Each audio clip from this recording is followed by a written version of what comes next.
Are you a franchisor, whether early or established, looking for tips and tricks and fresh new ideas on taking your franchise company to the next level?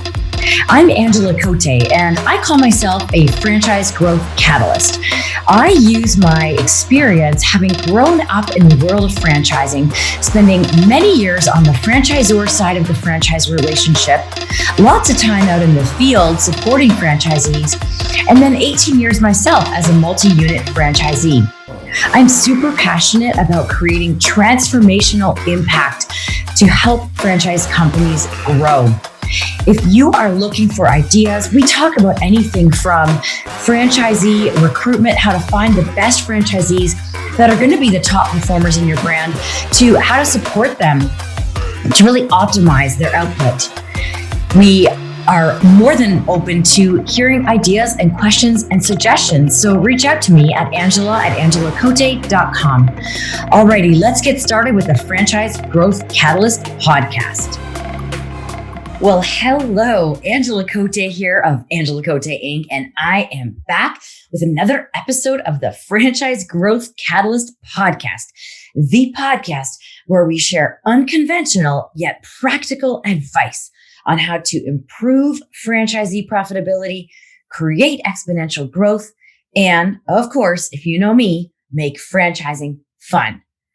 Now, today's episode is not just for franchisors, and it's not just for franchisees or small business owners, but really for anyone who struggles with setting goals. I figured this is timely as we head into the new year, but if you're listening to this mid-year or any time for that matter, keep in mind it's never too late to start. One thing that I've realized is that there are people out there who are almost like obsessed with setting goals and they can't live without it. And they are really good at being accountable to their goals and monitoring and tracking. And then there's those of us who get a little bit stumped by goal setting, roadblocks, stumped. For me, actually, I will admit that my biggest roadblock was a fear of goal setting. I was always afraid to set goals because I felt like if I set a goal and I didn't achieve it, that I would feel like I was failing. Even personally, if I didn't put that goal out there to the world, it would feel like I set a goal, I didn't achieve it, I'm a failure. And for me, I get really energized by little wins. And so I was afraid to set goals. However, I will say I hired a performance coach. This was a few years ago when I first started my business. And she pushed me to get clarity on what my goals were. And that enabled me to help me break down the bigger goals into more immediate action steps. And when we did that, then I felt like I could achieve those little wins and focus more on the little immediate action steps and not think so much about the bigger goal that I'd set that I was afraid of maybe not hitting. And actually, what ended up happening was I actually did hit the bigger goal for the year that I had because I met the action steps that I needed to achieve to get me to those bigger goals. Now, a lot of this is arbitrary. We're guessing a lot of the time, but that's okay. Now that I have a team, it's been incredible to see how much having common goals really gets everyone aligned. And it enables everybody to think about and determine what their little action steps are and their responsibilities are in hitting those common goals that we're all working towards together. Today, I'm hoping to really help you simplify this in your mind. And this is going to be a little bit of a shorter podcast, so stay with me here. But I want to help you simplify this in your mind. If you do get stumped with goal setting, or if you know someone that does and you can share this with them, I want to help people stop overthinking, if that's what's going on, overthinking what goal they should set or what types of goals. And I want to just point out that we need to be aware. And this applies to so many things, not just goal setting, but we need to be aware that we often get discouraged by these traditional and conventional ways of doing things that we hear other people doing. And we think, people do it this way, so I should do it that way. And then it's hard to do because you don't know how. I want to help you with the how and get you beyond that feeling of, having to do something the way everybody else is doing something. I've always said, and one of our company core values at AC Inc. is that doing something is better than nothing. And so if necessary, pick something really simple today as a starting point and pick a goal. If you have to, even just make it a quarterly goal. If you feel too overwhelmed about an annual goal, just to get you that little win. So we'll make sure that by the end of this, you are ready to pick something relatively simple that you can stay focused on, if that's sort of a starting point for you. And so, as I mentioned, we get caught up in these traditional, conventional ways, but stop letting the world judge the way you're doing things. It's not helping you. When we continuously compare ourselves to others and how they're doing things, it can make us feel smaller and less capable of achieving what we're trying to achieve. So figure out that thing that you need to figure out, that simple thing, and stay focused on that. So what we'll go through now is just a couple of examples of what types of goals you might think about setting. Again, there's no perfect answer here. So pick something that makes sense for you, that seems simple, that you can track, that you can measure, and that gets you excited. So one of the most obvious ones is a revenue goal, which could be a revenue goal for, say, the year. It might be something like the number of people that you impact. That's a little bit more of it can still have a measurement to it. It might be a little trickier to measure, but still something that you could measure.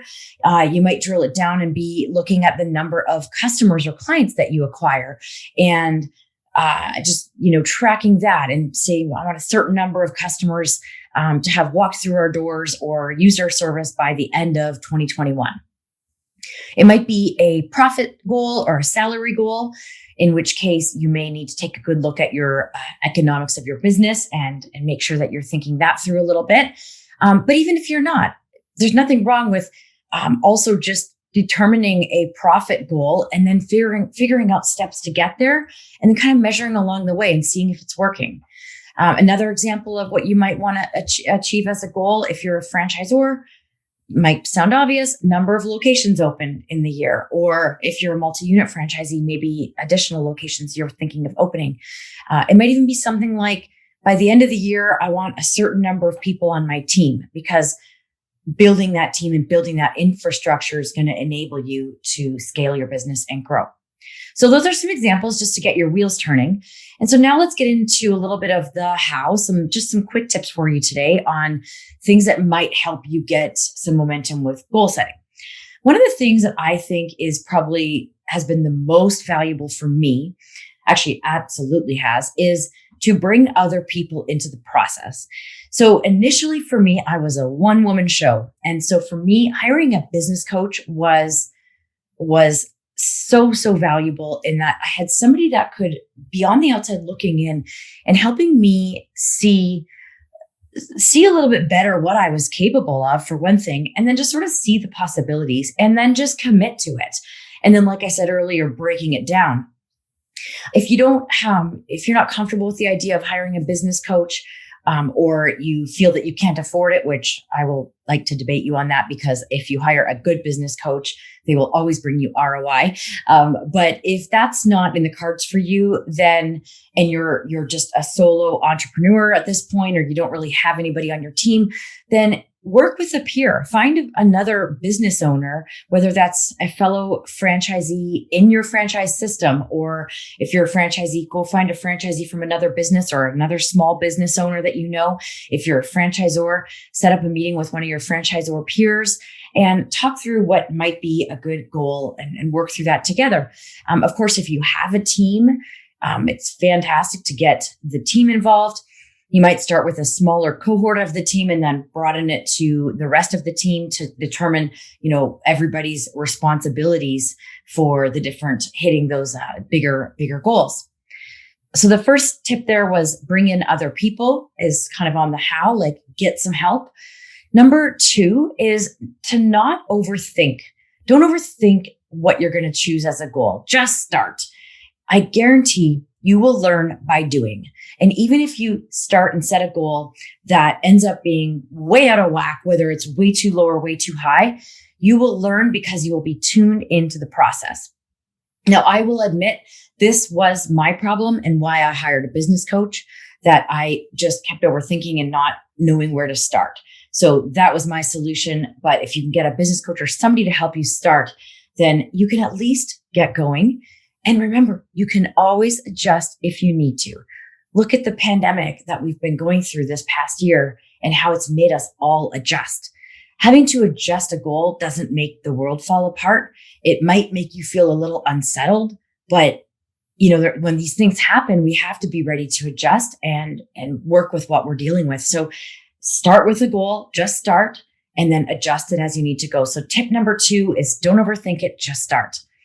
Tip number 3 is to then, once you determine that bigger goal, whether you did that with a coach or a friend or a peer or your team, is to break it down then into smaller steps. So the sort of logical way to do this would be to, if you've gone with a 1-year goal, break that down into quarters. So by the end of the first quarter, where do I want to be at with regards to that goal? So if it's a revenue goal and is that going to be something you spread out evenly over the year, or is it going to be something that you ramp up? So you're going to start out a little smaller, but kind of map out what each quarter needs to look like in terms of revenue, if that's your goal to hit your 1-year goal.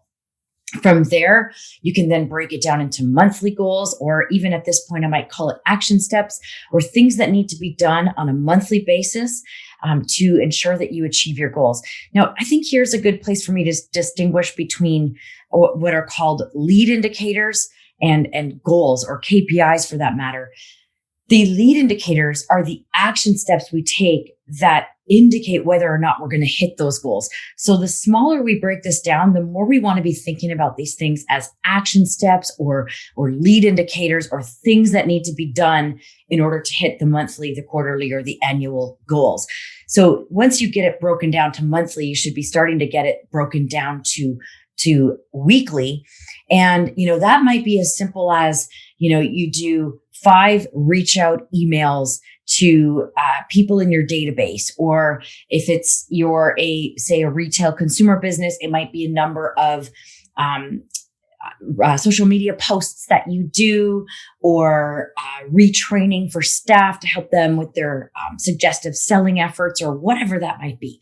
So get it clear then so break it down. So into, quarter, monthly, weekly action steps. And if you can go so far as to go daily, that's great too. So in order, we had bring in other people as the first step. Don't overthink it. Just start as number 2. Break the goals down into number 3. And then the fourth thing is to make sure that you have a plan to monitor and track your progress. So whether that's something that you literally hand fill out, some people find it great to do like a handwritten, journal diary entry of where they're at. It might be something that you use a software tool for. It might be you might set up a system where you check in with somebody else on your team at the end of each day or end of each week or month to make sure that you're staying on track and really tuned into what your goals should be. So I'm going to leave it at that there's those 4 steps, that there's some examples of what goals can be. I'm really hoping this got your wheels turning and made you feel like you can think of a goal that you want to hit. Again, I think my biggest tip is don't overthink it. Like, just decide on something and then start thinking about the action steps you need to take to get there. The thing that happens when we decide on a goal, and especially write it down. I love the idea of journaling your goals.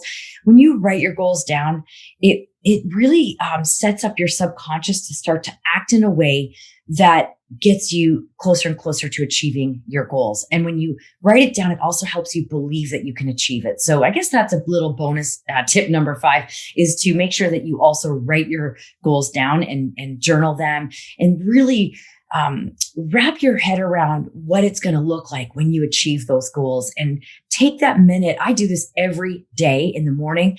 I take that minute to envision, what am I working towards in my life? And so I picture myself in that having achieved that big goal, so that I can take those action steps boldly and confidently towards where I'm trying to go.